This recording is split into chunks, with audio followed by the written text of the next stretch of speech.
Yesterday, Sayadaw described 4 basic methods for developing metta. And he started with discussing the word avero or avera. May you be free of hatred and enemies. Well, this word vera, well, if there's hatred or if there's enemies, there'll be danger. Now, what are the types of vera or enemies that exist? There are 2 basic forms, internal and external. And the internal forms are akusala or kilesa, misdeeds or the mental defilements. And the other form is personal, like a personal enemy, someone who you're an enemy with. So that kind, the first kind of enemy, or in Burmese, kilesa or akusala, these are internal, and these are our nearest enemies, and they occur in our lives, in our life stream. Now, a personal enemy is not so dangerous, not so fearsome. All a personal enemy can do, the worst is that they can kill you. But they can't bring you down to lower rebirths. They can't debase you. So if one accepts the internal enemies, the kilesas, if one allows them just a little bit, then one will be degraded just a little bit. And if one accepts these defilements to a moderate extent, one will become moderately unclean and moderately debased. And if one accepts them to a large degree, then one will really be totally debased, and one will go down to lower births. So therefore, the personal enemy that we may have is not so fearsome, but the internal enemies are the most fearsome ones that we can encounter. And these enemies, what they do is the kilesas create problems for us when we act on them. So the Buddha said to the monks, "O monks, 5 acts create enemies for us." These are killing, if we kill or steal, commit adultery, lie, or if we take drugs and intoxicants. Those acts create enemies for us. And this is what is meant by vera. So dosa, for example, anger, is the basis from which killing develops. One kills out of dosa or anger. And one also can, other anger-related states are jealousy or envy, and miserliness, having something good and not wanting anybody else to have it. And if there's anger, there's also, if we're not free of anger, we also won't be free of greed. And greed leads us, first of all, to want to have selfish desires. And if we are very selfish, this leads to excessive greed. And we do things like take things, first we want to have what other people possess, and we may steal these things, steal from others, and we lie in order to get what we want. So these things come out of lobha, or excessive greed. And of course, delusion is also present, moha. So when one is subject to kilesas, one doesn't know good from bad, and one doesn't know that misdeeds bring dangers. They think misdeeds are fun, in fact. So one doesn't know things at all, or one knows things in the wrong way. Another way of not knowing is we don't know that we shouldn't drink or get intoxicated and take drugs, and we think that type of thing is fun. So not knowing the dangers of misdeeds come from having kilesas. So if you, I forgot to mention in the beginning,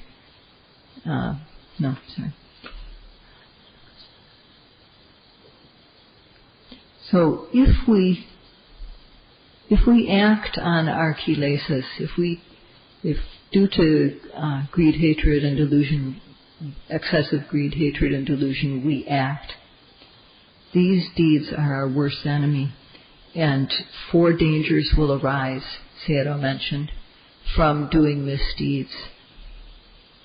So, on the other hand, if we can put an end to anger and hatred, these dangers will subside.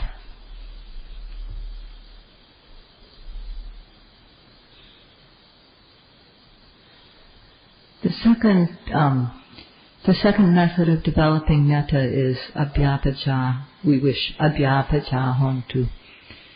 And abhyapaja, to understand that, we need to understand vyapaja or vyapada. Vyapada means extreme anger or hatred or ill will.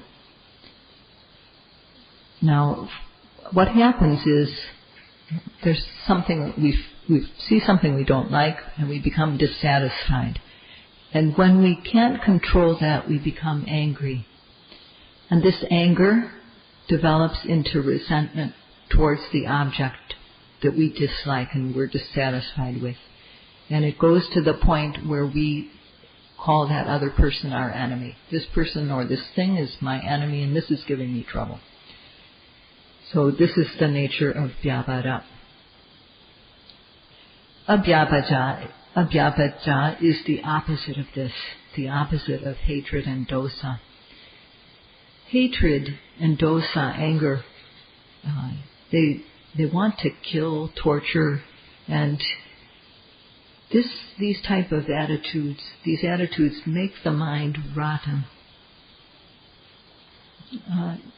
like very foul smelling, like a corpse. And abhyapaja is basically a dosa, the mind that is free of destructive hatred. So when we say abhyapaja hontu, may you be free of this kind of hatred.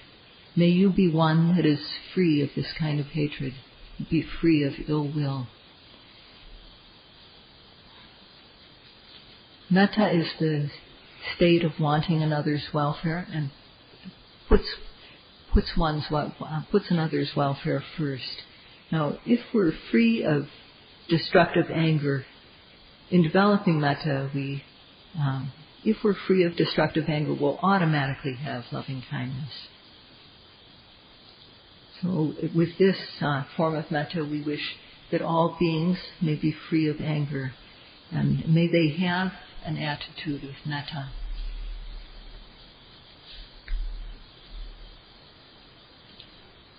Only if we are free of anger will we be able to be patient. And if we're not free of anger, we won't be able to be patient. Anger, when it builds into resentment, it destroys us. And this is called in Pali dota. And when anger is strong, if we follow it, if we give in to the anger and we act, commit wrong deeds, then we won't have any peace. We won't have peace of mind and we won't have well-being physically either. It follows that if we harm others, we can't possibly have peace of mind or physical well-being. So if we harm others due to our anger, we destroy our own welfare and we destroy that of others. And this is why hatred is called the destroyer.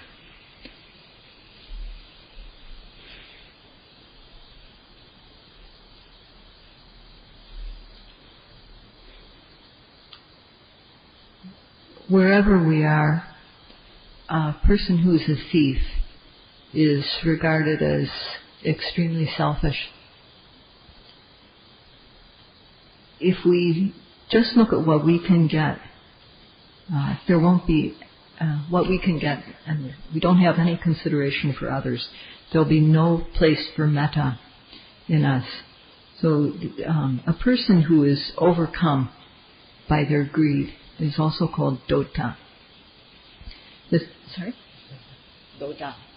Called lota. And they have excessive greed, lota. So this someone with excessive greed has no consideration for others and just looks at what he or she can get for himself or herself. And if this greed leads to action, it destroys our own welfare and others, as said before. It destroys our mental and physical peace if we can't overcome the enemy of lobha, or greed.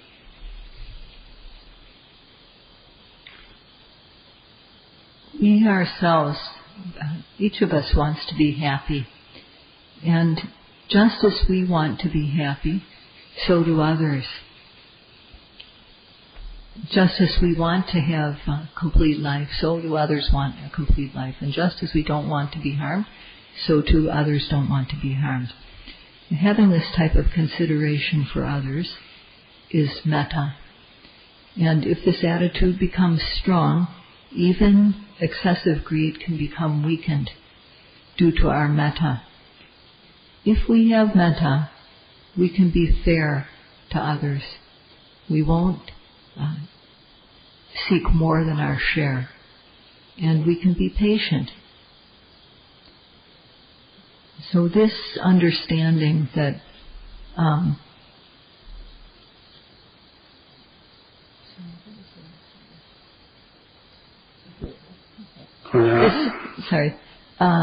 this wish that others may be free and that we may be free of excessive greed is cause for metta to arise.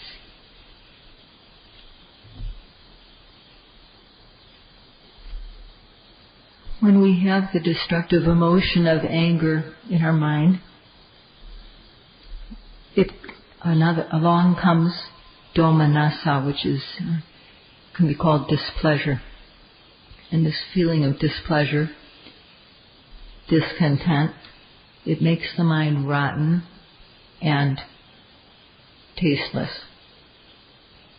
And it makes the mind dry up. The mind becomes very dry, and so the moisture of metta dries up.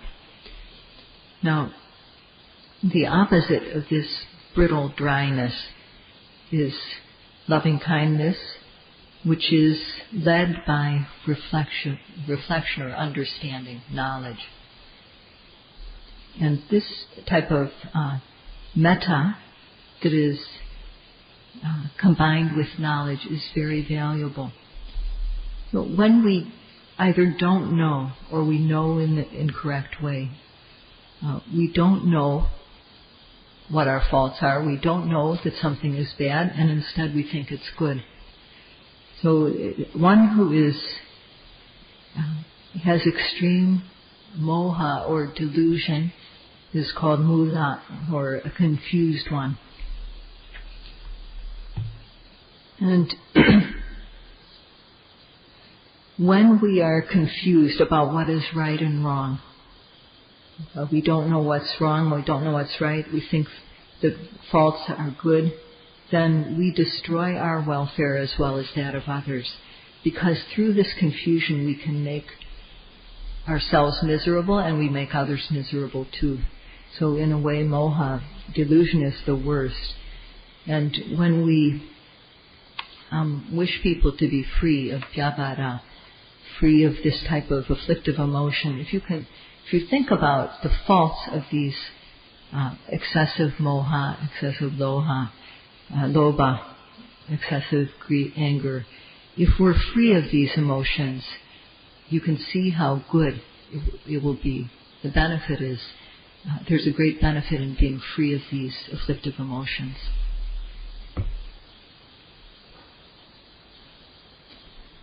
If we have the reflection about the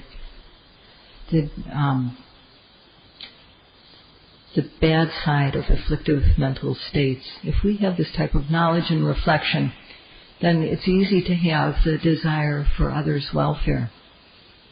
It's easy to have metta. And when we have the desire for the welfare of others, then our relationships, beginning with our family and relatives and work and so on, our relationships all become workable. And this is because of the friendly attitude of metta, which is moist and sticky like glue. So if two pieces of paper are dry, then you can't combine them, you can't stick them together. And if you have one side, one piece that has glue on it, then you can stick it to the other, but the bond is not strong. But if both sides are smeared with glue, then when you stick these two things together, the bond will be really strong so that you can't separate it. And this is what happens when there's a feeling of metta between people. They become very cohesive and can work together. So this wanting the welfare of others has this type of power and ability to bring people together and to keep them together.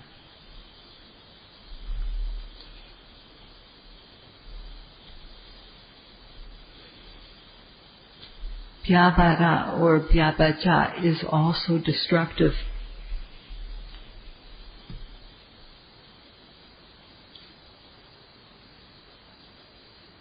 And if one lets that type of vyavara or vyabhaja into one's mind, if one accepts that kilesa, one will commit a kusala on the basis of the kilesa.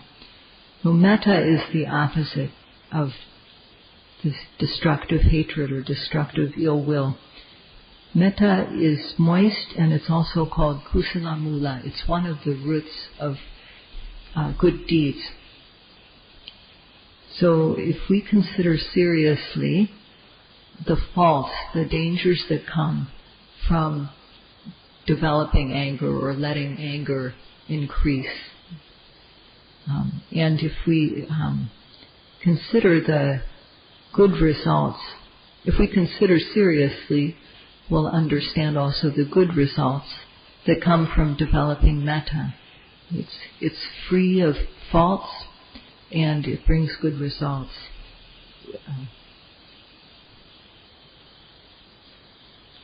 Freedom from danger comes from freedom from anger or lack of anger, absence of anger. That is adosa or metta, which is the opposite of anger. Metta brings mental peace of mind, mental well-being, and it stands to reason that with mental well-being we'll also have physical well-being. And this physical well-being that comes from not having anger, that comes from having an attitude of metta, is aniga, is called aniga. Now, if we quell the internal enemies, we'll be free of disturbances and we'll have physical and mental peace, as physical and mental well-being, physical well-being that comes from mental well-being. We still have our body to deal with, but we will be free of misery that comes from having anger.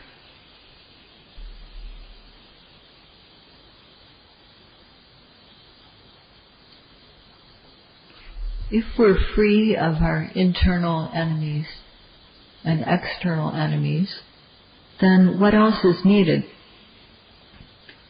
When we're free of internal enemies and therefore external enemies, mental and physical ease come naturally, although we still have kanda-related dukkha. But if we develop metta, anger and the other kilesas will die out.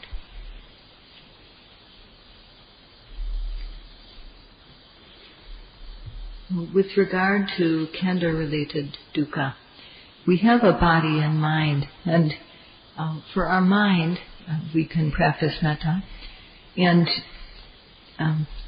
for our body, we need to take care of it continually. If we don't, we won't be comfortable. So we need basic things. We need food, and we need to bathe, and we need to keep ourselves so that we're not too hot and not too cold. We need to wear clothes, we need to change our clothes, we need to keep our clothes clean. So with food, we need to eat regularly, and we need to eat enough. We need to drink water regularly and other fluids, and we need to use the toilet. We need to dispel the waste on a regular basis. And we must do these things if we're going to be comfortable.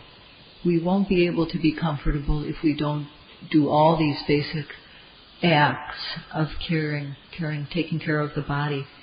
So when we develop metta, we also wish, may you be able to take care of your khandhas, may you be able to take care of yourself easily. When we develop metta as a way of generating kusala, or generating as a way of a good, by way of committing a good deed, we make our object all beings everywhere, throughout the universe. We wish that the devas and brahmas, humans, animals, all beings everywhere, may they be free of hatred and danger. May they be free of distress. May they be free of disease. And may they be able to take care of themselves happily and easily, comfortably. So metta is this desire for others to be at ease. But in fact, despite our wish, things don't always go the way we want. Although we wish this for others, they may not actually be at ease. They may not experience what we wish for them. But what's important is generating the attitude of metta in ourselves, generating the wish for others' welfare, the good wishes for others. Because if we do that, we won't be developing kilesas. So it's very good for us. So what happens as a result of our metta is not important. What's important is for us to be free of anger. When we develop metta, we dispel anger. So we make the wish that other beings may be free of hatred and anger. May they be free of distress. May they be free of disease. And may they take care of their body comfortably. But all beings go according to their karma, according to their past actions. So we can't control that. We can't control another being's karma. Our responsibility is to have metta for others so that we're free of hatred and free of resentment. Now some watch on now some to chat. If you Sayadaw talked the other night about the 8 kinds of madness, and kodam matako dosa vasangato means that one who is crazy due to madness follows the will of anger, or is overcome by anger. So one who's overcome by anger becomes crazy due to that anger. So when we experience anger, we don't have any desire for what's good for others. And if we follow that anger, if we give in to that anger, then we become crazy due to it, like a crazy person. So, on the other hand, if we develop loving kindness that is imbued, that is together with knowledge of that Sayadaw has mentioned previously, then we'll wish for others' happiness, and we won't give in to anger. We'll be able to dispel anger. And greed will also, so we won't become like crazy due to madness if we practice metta. And also, we won't give in to greed if we practice metta. And because we are developing metta that is combined with knowledge, that is based on knowledge, we also won't become crazy due to confusion. So these are great benefits. A topic that Sayadaw still wants to cover are further about loving kindness, metta. What is its characteristic and how does it function? And how does it appear to us? What's its manifestation? And what's the proximate cause? What's the quickest way for it to come about? These are topics that are also of interest and important, but there's no time to discuss them tonight. So this topic of the lakkhana, or characteristic, the rasa, or function, manifestation, and nearest cause of metta will be covered in the coming day. That's all for tonight.